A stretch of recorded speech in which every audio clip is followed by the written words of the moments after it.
Ladies and gentlemen, this is Scott Pollack, Chief Editor of the Critical Post Chicago, reporting. Welcome to another edition of the Critical Post Chicago Report.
Thanks again for tuning us in, ladies and gentlemen. We appreciate it.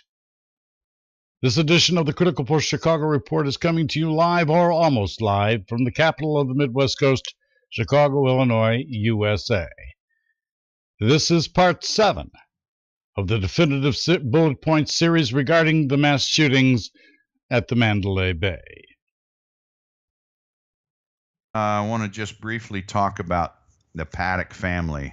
We've done a very deep dive on Stephen Paddock and his family. There's a lot of interesting things that we've turned up.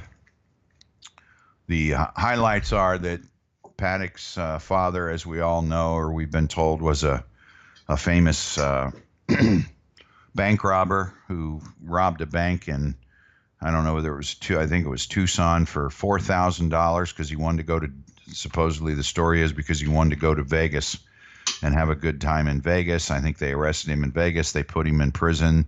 He escaped on the lam up in Oregon. So this, as the story goes, and this was, I think, when Stephen was 7 years old. Stephen has 3 brothers. There's 4 Paddock boys. Raised by their mother. There's Stephen Craig Paddock. There's Patrick Benjamin Paddock II. There's Bruce Douglas Paddock. And there's Eric Hudson Paddock. And that's in order. Stephen is the oldest and Eric is the youngest. Now, if you look at Stephen Paddock and you do a little bit of a background on him, he has supposedly grew up in L.A. County, northern part of L.A. County, Sylmar area. He graduated from high school, went to college, worked for the post office, worked for the IRS, then got some jobs as auditors for some defense contractors. It appears in late 1988, he stopped having what you would call paying jobs, and he started investing in real estate. Now, 2 wives are listed, one Sharon, the other one, Peggy. Peggy is the most interesting one. Peggy, as the story goes, and we haven't been able to confirm we can confirm a marriage. We haven't been able to confirm a divorce. They were married in 85 and got divorced in 1990. Peggy still uses his last name. She is still known as Peggy Paddock 28 years later, which I find very interesting. She still uses his last name. Now, we know that Paddock had a pilot's license. He also owned, that we've been able to find, 1 plane. There may have been a second plane, but we know he owned 1 plane, and he sold that plane in 2010 based on FAA records, flight record, plane ownership records that we've been able to find. Interestingly enough, when we were doing a background on Peggy, we found out that she at one point in time had a pilot's license. Now, even though they got divorced in 1990, according to the story, she invested in real estate with him after the divorce. We found real estate investments in California that were done in 1990. We've also found real estate investments that they have been partners in both Nevada and Texas in the 2000s, 2004 particularly. And so it's interesting. Peggy is just very interesting study because right after the event, the media camped out in front of her house the next morning, Monday, October 2nd. A sheriff's deputy from Orange County, California. She's in Cerritos. Orange County sheriff showed up, sheriff's deputy, and tried to, I guess, guard the house and keep the media back. And through the sheriff's deputy, she told the media that she hadn't had any contact with Steve since the divorce. And of course, we know that's not accurate. Then when we were going through some of the witness statements, we found a police statement, a police report that indicates that an officer, when all this went down on October 1st, got on the, got into their database and turned up her and some of the family members. So they called her up to interview her, and she indicated that, she was sort of still in contact with him. She knew enough about him to know that she informed the police officer that one of his bank accounts had been closed because he had been suspected of terrorism, because he had high dollar amounts withdrawn. And that was interesting because the story, as the story goes, they had law enforcement had no contact with Stephen Paddock. Well, if he had a bank account closed, that would be as a result of a SAR, suspicious activity report, which would have been sent to the feds. FinCEN would have looked at it. The FBI would have known about it. I would think DHS would have been involved if he was suspected of terrorism. Yet, supposedly the story is that they never had any contact with him. So whether she's telling the truth or not, it's yet to be determined. However, the interesting part is that she knew about it, and then she also informed them that he had sold an apartment complex in Mesquite, Texas, in 2010 and received $10 million. And it's kind of funny because they seem to be covering up her involvement with him because.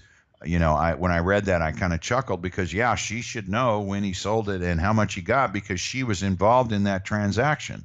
She was a partner with him in addition to his mother, his brother Eric, and her brother Kurt Okamoto. So she's telling the story, it sounds like, to the officer that she was aware that this happened, but it doesn't sound like she told the officer that she was also involved in this investment, and if she did, he didn't include it in his report. So that was pretty interesting. Now we've got Bruce Paddock's interviews with with a guy named Jim Breslow, Hidden Truth show. Bruce was arrested within a month after this all went down. I think he was arrested on October 27th. Now, as the story goes, interestingly enough, this was as a result of a search warrant. And what it appears is if the law enforcement went back into some records and realized that in 2014 or 2015, Bruce is a mechanic or was a mechanic. One of the garages that he worked for, he had an area, I guess, where he was sort of, hanging out, or he was living, I guess, in some sort of a loft or an attic or whatever. Anyway, the owner of the garage found some pedophilia, found some pornographic material. He reported it to law enforcement. Law enforcement didn't do anything. And this was at the time. This was either 2014 or 2015. Okay, so they must have found that. They must have used that then to get a search warrant and an arrest warrant for Bruce. They went to the nursing home where he's living. They arrested him. They got on his computer and found more, I guess, pedophilia. So they had 19 counts of pedophilia that were related to 2015, and the one count that was related to the current arrest. Okay, so interestingly enough, as time goes on, you check the records and you find out, I think it was in March or April, where they dropped the 19 counts for because of the statute of limitations had run out.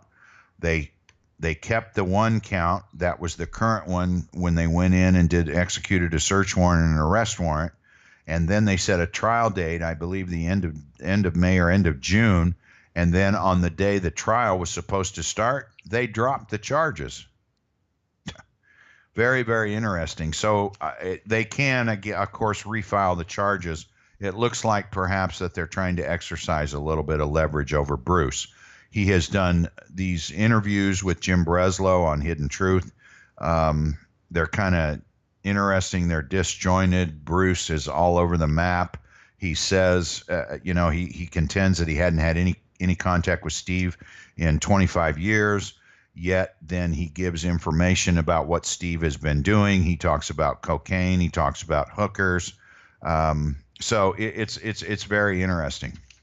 Then you have Eric, who is not shy about doing interviews with the media when this happened. There's several interviews of him outside his house, I think in Orlando, Florida.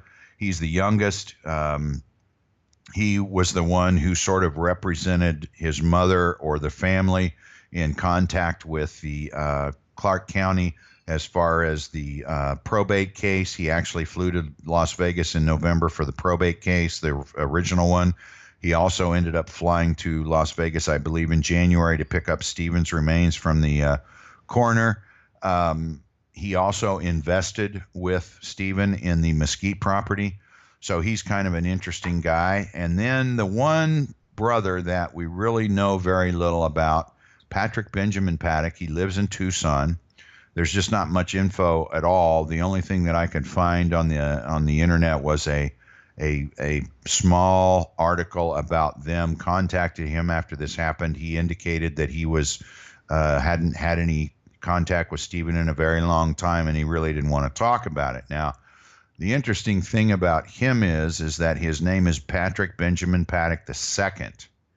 His father's name is Benjamin Hoskins Paddock. Okay, so if you look at his father's FBI wanted poster, there are about 15 aliases. Among the most colorful ones are Big Daddy and Chrome Dome, but one of them is Patrick Benjamin Paddock. So what you have is one of the Paddock boys is named after his father's alias. And he just coincidentally happens to be the one that we know the least about. So anyway, that gives you the little bit of a background on the Paddock family. Again, this is Scott Pollock, Chief Editor of the Critical Post Chicago, reporting. Thanks again for watching another edition of the Critical Post Chicago Report, coming to you live or almost live from the capital of the Midwest Coast, Chicago, Illinois, USA.